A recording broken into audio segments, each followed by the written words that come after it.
दोस्तों, स्वागत है आपका अपने YouTube channel IGNOU students help में। और आज जो हम टॉपिक कवर करने वाले हैं वो है MHI 04 का यूनिट नंबर 14। और इससे पहले हम 12-13 चैप्टर देख चुके हैं और आज हम 14 चैप्टर देख रहे हैं। इसको हम फ्रेंड दो पार्ट में कंप्लीट करेंगे। फर्स्ट पार्ट में आज हम पढ़ेंगे nature of the colonial state और political economy of the colonial state. फिर सेकंड में हम देखेंगे इंस्ट्रूमेंट्स ऑफ कंट्रोल और सोर्सेज ऑफ लेजिटिमाइजेशन। क्योंकि इतना लंबा टॉपिक हो जाएगा करते करते कि अगर मैं एक ही बार में सोचूं कि पूरा कंप्लीट करूं तो आपको भी मतलब बोरिंग सा लगने लगेगा। तो मैं नहीं चाहता कि आपको बोरिंग लगे और आप बीच में छोड़ दो। और मैं कोशिश करूंगा कि कम से कम शब्दों में आपको पूरा ये एज अ समरी पढ़ा दूं। तो स्टार्ट करते हैं फ्रेंड अपना चैप्टर। इंट्रोडक्शन में फ्रेंड कुछ खास नहीं बता रखा। इन्होंने यही बताया कि अ, जब British east India company India में राज कर रही थी तो आप जानते हैं डायरेक्टली इनडायरेक्टली वो कहीं ना कहीं उनके पार्लियामेंट और क्राउन से कनेक्टेड तो थी और साथ में उनके शेयर होल्डर्स भी थे क्योंकि वो प्राइवेट कंपनी थी। 1858 के बाद वो डायरेक्टली क्राउन ने अपने पावर में ले लिया था उसका एडमिनिस्ट्रेशन। उससे पहले वो एज अ प्राइवेट एंटरप्राइज काम करती थी। और 1773 से लेके 1773 टू 1858 के बीच में बहुत सारे एक्ट आए जिसमें कि उनके पार्लियामेंट ने अपना कंट्रोल करने की कोशिश की गवर्नमेंट ऑफ इंडिया के बीच में ऊपर।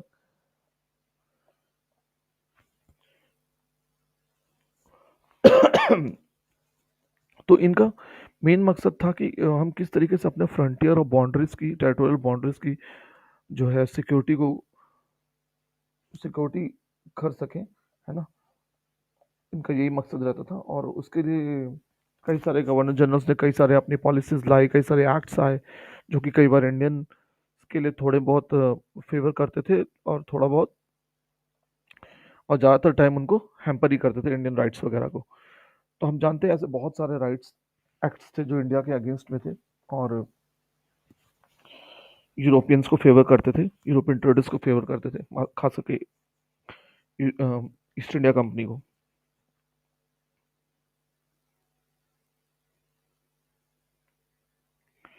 तो आप जानते हो जब वहाँ इंडस्ट्रियल रेवोल्यूशन आया इंग्लैंड में, तो उसके बाद कई सारे जो वहाँ के मर्चेंट्स थे तो वो भी चाहते थे कि जो इंडिया में है monopoly trade monopoly British east India company की वो बंद हो। तो फाइनली 1883 में जाकर के ब्रिटिश ईस्ट इंडिया कंपनी की जो थी मोनोपोली को खत्म किया जाता है और बाकियों को भी कोशिश किया जाता है कि वो भी आ सके, ओपन कर दिया गया। तो आप जानते हो उसके बाद फिर क्या हुआ कि कई सारे यूरोपियंस इंडिया आने लग गए, सेटल होने लग गए। अब जब इंडिया में सेटल होने लग गए तो ऑब्वियस था, उनको लगता था कि हाँ सेंट्रलाइज्ड एग्जीक्यूटिव एडमिनिस्ट्रेशन नहीं होनी चाहिए, एक लेजिस्लेटिव अथॉरिटी हो, रिप्रेजेंटेटिव गवर्नमेंट हो जिसमें उनका भी हक हो आवाज रेस करने का अपना।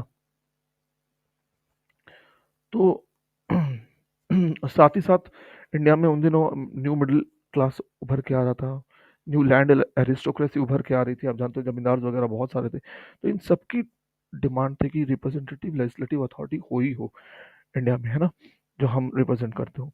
बाद में लेजिस्लेटिव काउंसिल आती है जिसमें जमींदार प्लांटर लॉयर्स वगैरह होते हैं, दिया जाता है, ब्रिटिश गवर्नमेंट इनको देती है, आप जानते हो।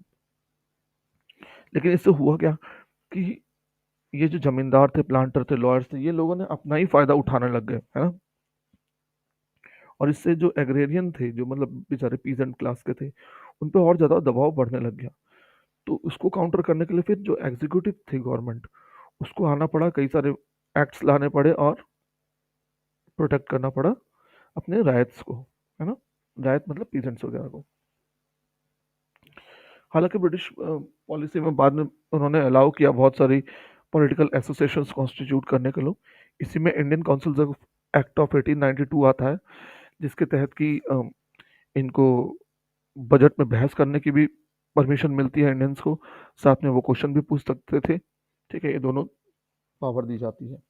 फिर बाद में हम देखते हैं काउंसिल एक्ट 1909 आता है जिसमें कि representation on the basis of caste class community and interest के बेस पे होता है ना, सेपरेट इलेक्टोरल पार्लियामेंट्री रिफॉर्म्स में आ जाता है। तो इंट्रोडक्शन में आपका यही सब डिस्कस किया हुआ है। फिर nature of the colonial state, अगर देखिए नेचर की बात करें हम, तो हम जानते हो कि किस तरीके का नेचर था उनका, ऑपरेशन का, फोर्स का, फिजिकल फोर्स का, है ना। Operation of physical force use करने का नेचर था अंग्रेजों का। जब 1757 की प्लासी का युद्ध के बाद वो 1757 की प्लासी के युद्ध के बाद कंपनी को दीवानी राइट्स मिलते हैं और वो काफी सारा पैसा कमाने लग जाते हैं in the form of taxes, और उनको यहाँ तक मिल जाती है परमिशन कि वो किसी भी तरीके से वॉर भी रेस कर सकते हैं, पीस भी कर सकते हैं, जस्टिस भी अपने यहाँ कर सकते हैं। तो वो एक सॉवरेन पावर की तरह काम करने लग जाती है। अब देखिए ब्रिटिशर्स क्या थे, एक एलियन, बाहर के रहने वाले थे, एलियन पीपल थे इंडिया में, है ना। तो उनको क्या था, उनका एक ही तरीका था कि अगर उनको राज करना है यहाँ पे तो उनको फिजिकल फोर्स और रिप्रेशन करना ही पड़ेगा। और इवन जो वहाँ के कॉलोनियल रूलर्स थे, है ना, उनका ये मानना था कि कॉलोनीज में कॉलोनीज को सिक्योर रखना, ऑर्डर और नेसेसरी वहाँ मेंटेन रखने के लिए स्ट्रॉन्ग और डिसाइसिव एग्जीक्यूटिव एक्शन चाहिए ही होता है।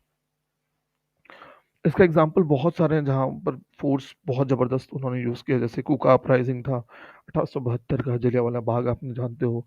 ऐसे कई सारे एग्जाम्पल हैं जहाँ पे बहुत हैवी फोर्स यूज़ किया गया, जरूरत नहीं थी उससे भी ज़्यादा। और इसमें आर्मी बहुत बड़ा रोल प्ले करती थी, है ना। और वो आर्मी एक तो बॉर्डर्स को सिक्योर करते ही करते थे, साथ में वो लोग क्या करते थे ऐसे कोई भी अगर होता था आपका, रिबेलियन वगैरह होता था, रिवोल्ट वगैरह होता था, प्रदर्शनी वगैरह करने जाते थे, तो उनको अगेंस्ट वो खड़े हो जाते थे। आर्मी को लाया जाता था ताकि वो रिप्रेसिवली इनको दबा सके। लेकिन सिर्फ दबाना ही एक बड़ी बात नहीं है। वो क्या करते थे ब्रिटिशर्स, अपना किसी को दबा करके आप उस पर राज नहीं कर सकते हो। वो इंडियंस को क्या करते थे, जस्टिफाई भी करने की कोशिश करते थे कि हमारा जो राज है वो इतना बुरा नहीं है आपके लिए, आपकी भलाई के लिए है। और हमारे जो ब्रिटिश राज है वो, उससे क्या हुआ है, स्टैब्लिशमेंट हुआ है rule of law, modern education system, impersonal rational bureaucracy, ये सब वो बताते थे कि हमारे वजह से ये चीजें आई हैं आपके यहाँ। और वो कभी कभी कुछ एक एडमिनिस्ट्रेटिव इंटरवेंशन भी करते थे सोशल स्फीयर में। फॉर एग्जांपल आपका, उन्होंने सती प्रथा वगैरह बंद की, है ना, चाइल्ड मैरिज वगैरह बंद की। ऐसे कई सारे अच्छे सोशल रिफॉर्म्स भी लेके आए थे वो। डाकू वगैरह बहुत होता था, डकैत वगैरह, और आपका अ, ठगी वगैरह बहुत ज़्यादा होती थी, तो वो सारी चीज़ों पे भी उन्होंने काफ़ी लगाम लगाया। दंगा फसाद भी बहुत कम हो गया था उनके ज़माने में।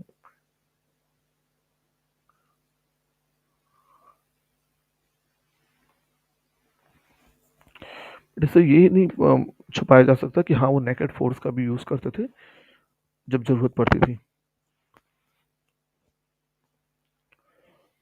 अब वो हमेशा कहते थे कि हर कोई इक्वल बिफोर लॉ है, लेकिन उनकी जो असलियत थी वो समझ सामने निकल के आती है कब, जब इल्बर्ट बिल कंट्रोवर्सी आया 1882-83 में, तब। अब यहाँ पे हुआ तो क्या था कि जो इंडियन मैजिस्ट्रेट थे उन्होंने बोला था कि हमें भी ताकत दो कि हम जो ब्रिटिश सब्जेक्ट्स हैं उनको हम ट्रायल कर सकें, लेकिन उनको हम भी सजा सुना सकें। लेकिन ब्रिटिशर्स ने इस चीज़ के लिए मना कर दिया। तो ये उनका वहाँ से दोगलापंथी दिखती है कि नहीं, वो बोलने के लिए ही थे कि हाँ हम इक्वलिटी का करते हैं, इक्वलिटी बिफोर लॉ, लेकिन ऐसा कुछ भी नहीं करते थे वो। ठीक। और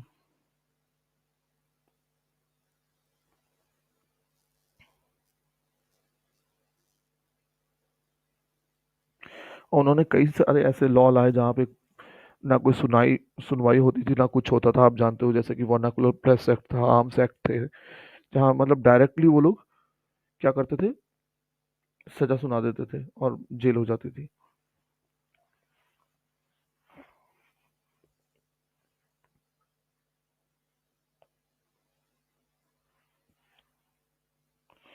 फिर धीरे धीरे उन्होंने क्या किया, सेल्फ गवर्नमेंट का इंडिया को देने का सोचा।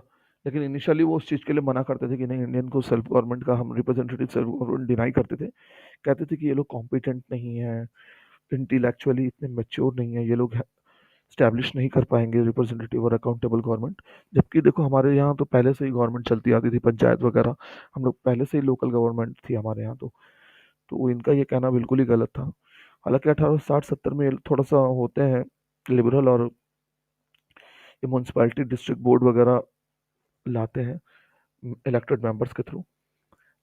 एक्चुअली असली मकसद तो इनका ये था कि हाँ टैक्सेस और ज़्यादा हम कलेक्ट कर सकें, और जो है अपने ही लोगों को, जो मतलब समाज के प्रोमिनेंट लोग हैं, वो अगर जीत के आएंगे इलेक्शन तो वो हमारे कंट्रोल में रहेंगे, वो इनडायरेक्टली फिर क्या करेंगे, लेजिटिमाइज करेंगे कि हाँ हमारा रूल सही है।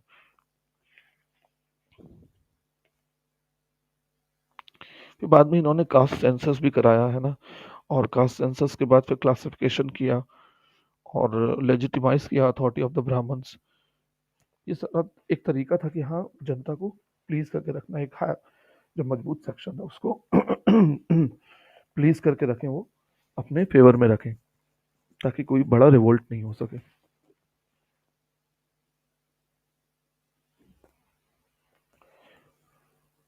तो इसी के साथ हम अब आपका अगला नेचर ऑफ कॉलोनियल स्टेट हमने देख लिया फ्रेंड। अब हम अगला टॉपिक आपका देखते हैं, political economy of the colonial state. मैं ज़्यादा डिटेल में नहीं जा रहा, हालांकि मैंने जितना बताया वो पूरा का पूरा आपका क्या है, पूरा किताब के हिसाब से बताया मैंने। और अब पॉलिटिकल इकोनॉमी में तरफ हम जाते हैं। हालांकि रिप्रेशन वगैरह की बात करें हम तो बहुत कुछ पढ़ा हुआ है आपने मॉडर्न हिस्ट्री में, बैचलर्स लेवल में भी, और अभी आप आगे भी पढ़ोगे सेकंड ईयर में अपने डिटेल में, तो यहाँ पे थोड़ा कम ही पढ़ेंगे हम। Political economy of the colonial state, फिर वही है अगर इकोनॉमी की बात करें तो इकोनॉमी हम MHF 5 में हिस्ट्री ऑफ इंडियन इकोनॉमी बहुत अच्छे से पढ़ाई करेंगे हम। और यहाँ पे थोड़ा सा हम देख लेते हैं क्या दिया हुआ है। तो जो अर्लियल कॉलोनियल स्टेट था उसका मेन मकसद था सिर्फ क्या करना, लैंड रेवेन्यू का कलेक्शन करना और अप्रोप्रिएशन करना, क्योंकि वही मेन सोर्स ऑफ इनकम होता था। इसके लिए उन्होंने काफ़ी सारे लैंड सेटलमेंट लाए, परमानेंट सेटलमेंट, रेतवारी सेटलमेंट, आप जानते हो। तो परमानेंट सेटलमेंट क्या था, उनको वो अपने कुछ एक जमींदार को राइट दे देते थे रेवेन्यू कलेक्ट करने का, और ये रेवेन्यू डिमांड क्या था, फिक्स था, है ना। और रेवेन्यू असेसमेंट जो था, वो इनिशियली जो रेवेन्यू असेसमेंट किया गया वो बहुत ज़्यादा हाई था, और कई सारे जो जमींदार थे वो इस चीज़ को, डिमांड को मीट ही नहीं कर पाए, डिफॉल्ट कर गए। उन्होंने अपनी जमींदारी भी बेच दी, किनको, सूदखोरों को बेच दी, सूदखोरों को, लैंडलॉर्ड्स को बेच दी।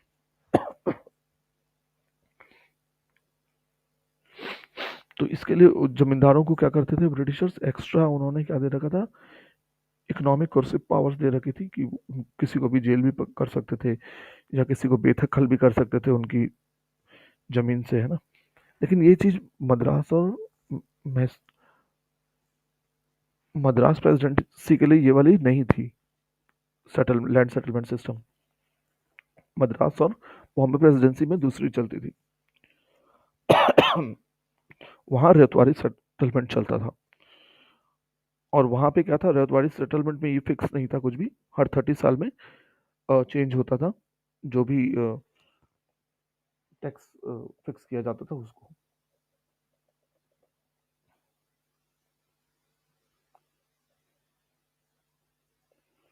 अगर अर्ली अर्ली कंपनी रूल की बात करें तो वो क्या था, एक तरीके से सीधी सीधी लूट मारी थी, है ना। वो सिर्फ खसोट, लूट खसोट रहे थे, कुछ भी इंडिया को दे नहीं रहे थे। आप अगर उनका टेरिटोरियल एक्सपेंशन जैसे जैसे उनका बढ़ा, तो आप उनका रेवेन्यू देखो कि 1765 में उनका 3 मिलियन रेवेन्यू था, जो कि 1818 आते आते वो 22 मिलियन हो गया, 7 गुना बढ़ गया आपका 50 साल में। अब सोचो कितना ज्यादा उन्होंने यहाँ से कमाया। पहले तो उनकी ट्रेड मोनोपोली थी ईस्ट इंडिया कंपनी की, लेकिन बाद में जब इंडस्ट्रियल रेवोल्यूशन के बाद कई सारे मर्चेंट्स आ गए वहाँ पे ब्रिटेन में, तो उन्होंने बोला कि इनकी मोनोपोली हटाओ। तो 1813 के चार्टर के तहत इनकी मोनोपोली हटा दी जाती है। लेकिन अब जब वहाँ इंडस्ट्रियलाइजेशन आ गया, तो इंडिया में जो पहले टेक्सटाइल मेन था ना चीज इंडिया का, जो एक्सपोर्ट किया जाता था, अब वो ना बैकफुट पे चला गया। अब इंडिया से कुछ खास चीज़ें जाती नहीं थी। मेन जो सबसे ज़्यादा प्रॉफिटेबल बिजनेस हो गया था वो चाइना की टी और सिल्क था। तो इंडिया में वो कर तो फिर क्वेश्चन उठता है, इंडिया में क्या कर रहे थे ये लोग? इंडिया छोड़ देना चाहिए था। नहीं, वो इंडिया को एज अ बेस यूज करते थे। किस चीज़ के लिए? एक तो क्या करते थे वो, रॉ मटेरियल अपने यहाँ भिजवाते थे, है ना? सारा raw material, agriculture industrial raw material India से उठा करके वहाँ भेजते थे। और साथ में इंडिया के जो किसान थे उनको क्या कराते थे, उनको फोर्स करते थे ग्रो करने के लिए इंडिगो। इंडिगो की खेती आप जानते हो करवाते थे, नील की खेती करवाई जाती थी जबरदस्ती, है ना? और ओपियम भी इंडिया में बहुत ज़्यादा कल्टीवेशन होता था, उस पर भी इनकी मोनोपोली थी, स्टेट मोनोपोली थी। और उस ओपियम को वो स्मगल करते थे चाइना में, और उसके बदले में वो वहाँ से लेते थे जो भी उनको चाहिए होता, सिल्क टी वगैरह लेते थे और वो फिर वहाँ से भेज देते थे। तो एक तरीके से आप देखो, फ्री फ्री में वो कितना पैसा कमा रहे थे। ये सब कुछ फ्री में मिल रहा है और जाकर के अपने देश में कमा रहे हैं पैसा। तो इंडिया से cotton, jute, T, wheat, oil seed वगैरह एक्सपोर्ट करते थे ये। और होम चार्जेस के नाम पे बहुत पैसा जाता था। तो होम चार्जेस में क्या क्या आता था? Sorry friend, secretary of state establishment था लंदन में, उसका जो भी वार होती थी होम में या अब्रॉड में, उसके लिए कॉस्ट, मिलिट्री प्रोविजंस के लिए पैसा, ब्रिटिश मिलिट्री और सिविलियन ब्यूरोक्रेसी का पेंशन का पैसा, सारा यहीं से उगाया जाता था। यहाँ तक कि ब्रिटिशर्स ने क्या शुरू कर दिया कि सॉरी फ्रेंड्स, खांसी हो रही है।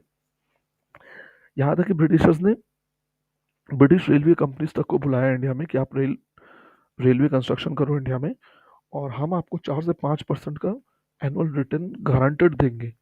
ठीक है?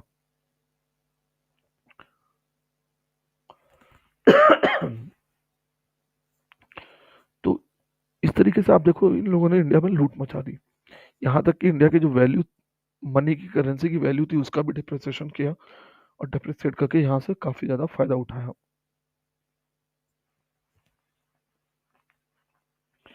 ये क्या करते थे, काउंसिल बिल्स को थ्रू पूरा होता था रिसोर्सेज का ट्रांसफर। एक तो क्या था, डायरेक्ट आपके जो एग्रीकल्चर रिसोर्सेज बेच रहे हैं। दूसरा क्या करते थे, ये कैसे कमाते थे?